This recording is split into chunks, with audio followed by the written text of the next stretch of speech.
മണ്ണിടിച്ചിലുണ്ടായ ഷിരൂരിൽ ഇന്ന് രക്ഷാദൗത്യമില്ല. Truck driver അർജുനു വേണ്ടിയുള്ള തെരച്ചിൽ ഒരു ദിവസത്തെ ഇടവേളയ്ക്ക് ശേഷം നാളെ പുനരാരംഭിക്കും.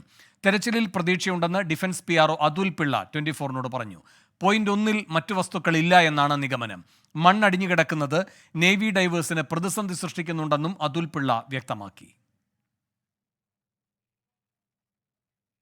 സ്റ്റാർട്ടിങ് ഈ ഡൈവിംഗ് ഇന്നലെ ചെയ്യുന്നതിന് മുമ്പേ ഞങ്ങൾ ഒരു റീചെക്ക് സോണാർ ചെയ്തായിരുന്നു. ആ സോണാർ ഓപ്പറേഷൻസ് ബിക്കോസ് അന്നത്തെ സോണാർ ഓപ്പറേഷനിൽ നമുക്ക് കിട്ടിയ നമ്മൾ സൗണ്ടിങ് എന്ന് പറയും. അപ്പോൾ ആ സൗണ്ടിങ്ങും ഈ പുതിയ ഇന്ന് ഡേ 4 എസ്റ്റഡേ അന്ന് സൗണ്ട് ചെയ്തപ്പം ഞങ്ങൾക്ക് കമ്പാരിസൺ വേണമായിരുന്നു എത്ര ഡിഫറൻസ് ഉണ്ട് അന്നത്തെ കോൺടാക്ട്സും ഇന്നത്തെ കോൺടാക്ട്. അപ്പോൾ നമ്മൾ അറിയാൻ കഴിയുന്ന അന്നത്തെ കോൺടാക്ട് 1 പ്രോബിൾ എന്ന് പറഞ്ഞ് അവിടെ മണ്ണ് ഒന്നുകൂടെ വന്ന് അടിഞ്ഞിട്ടുണ്ട് മണ്ടേക്ക്.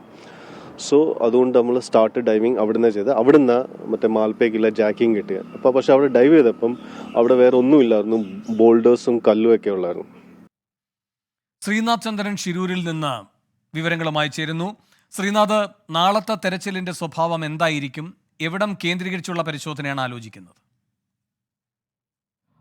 ലക്ഷ്മണയുടെ കട, അതായത് ഇവിടെ ഉണ്ടായിരുന്ന ലക്ഷ്മണയുടെ കടയുടെ പുറകിൽ ഏതാണ്ട് 40 മീറ്റർ മാറിയാണ് അർജുൻ്റെ ലോറി ഉള്ളത് എന്നതാണ് ഇപ്പോൾ ഏറ്റവും ഒടുവിൽ ലഭിക്കുന്ന നിഗമനം.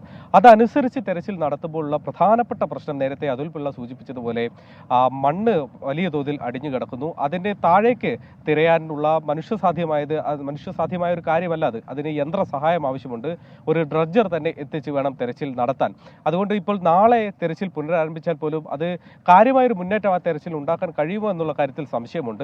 അങ്ങനെയെങ്കിൽ ഡ്രഡ്ജർ തിങ്കളാഴ്ചയോടെ എത്തുമെന്ന് ജില്ലാ ഭരണകൂടം പറയുന്നുണ്ട്. നമ്മൾ ഗോവയിലെ തുറമുഖ വകുപ്പ് മന്ത്രിയുമായി കഴിഞ്ഞ ദിവസം നേരിട്ട് സംസാരിച്ചതാണ്. അദ്ദേഹവും ഇത്തരം അഭ്യർത്ഥന കിട്ടിയതായി പറയുന്നു. ഗോവ പോർട്ടിൽ നിന്ന് അത് എത്രയും പെട്ടെന്ന് ഇവിടെ എത്തിച്ച് തിങ്കളാഴ്ചയോടെ തന്നെ ഈ തെരച്ചിൽ നടത്താൻ കഴിയുകയാണെങ്കിൽ അത് മുന്നോട്ടുള്ള പോക്കിന് പുരോഗതി ഉണ്ടാകും എന്നതാണ് നമ്മൾ പ്രതീക്ഷിക്കുന്നത്. ആ തരത്തിലാണ് ഇനി തെരച്ചിൽ മുന്നോട്ട് പോകാനുള്ള സാധ്യതകൾ നമ്മൾ കാണുന്നത്. അതിനപ്പുറത്തേക്ക് ഈ തെരച്ചിൽ കഴിഞ്ഞ ദിവസം ഒരു പകൽ മുഴുവൻ തെരച്ചിൽ നടത്തിയെങ്കിൽ പോലും മുങ്ങൽ വിദഗ്ധർ, ഇവിടെയുള്ള പ്രാദേശിക മുങ്ങൽ വിദഗ്ധരാവട്ടെ നേവിക്കാവട്ടെ ഈ മേഖല ഏതാണ്ട് ഐഡന്റിഫൈ ചെയ്ത് അതിന് അടുത്ത് ചെറിയ തോതിൽ തെരച്ചിൽ നടത്തുന്നതിനപ്പുറത്തേക്ക് ഈ മണ്ണ് മാറ്റിയുള്ള തെരച്ചിൽ പ്രായോഗികമായി അവിടെ നടക്കുന്നുണ്ടായില്ല. എന്നാൽ തന്നെ ഡ്രഡ്ജർ ഇങ്ങോട്ട് എത്തിക്കുന്നതിനെ കുറിച്ച് ഇപ്പോൾ ആശയ പ്രശ്നങ്ങളുണ്ട് എന്നതാണ് ഞാൻ മനസ്സിലാക്കുന്നത്. കാരണം ഗോവയിലേക്ക് ഇത്തരമൊരു സന്ദേശം നൽകിയിട്ടുണ്ട്. ഗോവ തുറമുഖ വകുപ്പ് ഈ ഡ്രഡ്ജർ ഇങ്ങോട്ട് കൊണ്ടുവരാനുള്ള സാധ്യതകളെ കുറിച്ച് അന്വേഷിക്കുന്നു. അപ്പോൾ നേരത്തെ കേരളത്തിൽ നിന്ന് എത്തിക്കുന്ന സമയത്തൊക്കെ തന്നെ അതേക്കുറിച്ചുള്ള ചർച്ച നടന്നപ്പോൾ 2 പാലങ്ങളുണ്ട്.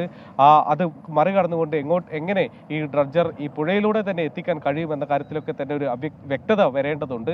അതല്ല, മറ്റു സാധ്യതകൾ കൂടി ഈ ഘട്ടത്തിൽ പരിഗണിക്കുന്നുണ്ട് എന്നത് മനസ്സിലാക്കുന്നത്. ഏതായാലും ഗോവ സർക്കാർ ഡ്രഡ്ജർ വിട്ടു നൽകാൻ പോസിറ്റീവായിട്ടുള്ള ഒരു നിലപാട് തന്നെയാണ് സ്വീകരിക്കുന്നത്. നേരത്തെ കേരളത്തിൽ നിന്ന് ഡ്രഡ്ജർ എത്തിക്കാൻ ശ്രമിച്ചപ്പോൾ അതിൻ്റെ വലിപ്പ പ്രശ്നവും ഇത്ര അധികം ആഴത്തിൽ അത് പ്രവർത്തിപ്പിക്കുന്നതിനുള്ള ബുദ്ധിമുട്ടുകളൊക്കെയാണ് പ്രധാനമായും ചൂണ്ടിക്കാണിക്കപ്പെട്ടത്. അത് ഇത്രയും ഒരു കേപ്പബിൾ ആയ ഒരു മെഷീൻ അല്ല കേരളത്തിൻ്റെ കൈവശം ഉണ്ടായിരുന്നത്. എന്നാൽ ഗോവയിലുള്ളതാവട്ടെ വലിയ പോർട്ടിൽ ഡ്രഡ്ജിങ് നടത്താൻ കഴിയുന്ന ഒരു ശേഷി കൂടിയ ഡ്രഡ്ജർ തന്നെയാണ്. അത് എത്രയും പെട്ടെന്ന് കാർവാർ പോർട്ടിലേക്ക് എത്തിച്ച് അവിടെ നിന്ന് ഈ മേഖലയിലേക്ക് എത്തിച്ചാണ് ഇനി പ്രധാനമായും തെരച്ചിൽ നടത്തേണ്ടത്. ഏതായാലും നാളെ, ഇന്നിപ്പോൾ ഒരു ദിവസത്തെ അവധി, ഏതായാലും നാളെ വീണ്ടും മുങ്ങൽ വിദഗ്ധർ തെരച്ചിൽ നടത്തുന്നുണ്ട്. അതുവഴി ഏതെങ്കിലും പോസിറ്റീവ് വിവരങ്ങൾ കിട്ടുമോ എന്നുള്ളത് അറിയേണ്ടതുണ്ട്. അർജുൻ മാത്രമല്ല, 2 കർണാടക സ്വദേശികൾ കൂടി കാണാനുണ്ട്. ലോകേഷ്, ജഗന്നാഥ് എന്നീ 2 മനുഷ്യർ കൂടി ഇവിടെ എവിടെയൊക്കെയോ തന്നെ ഉണ്ട്.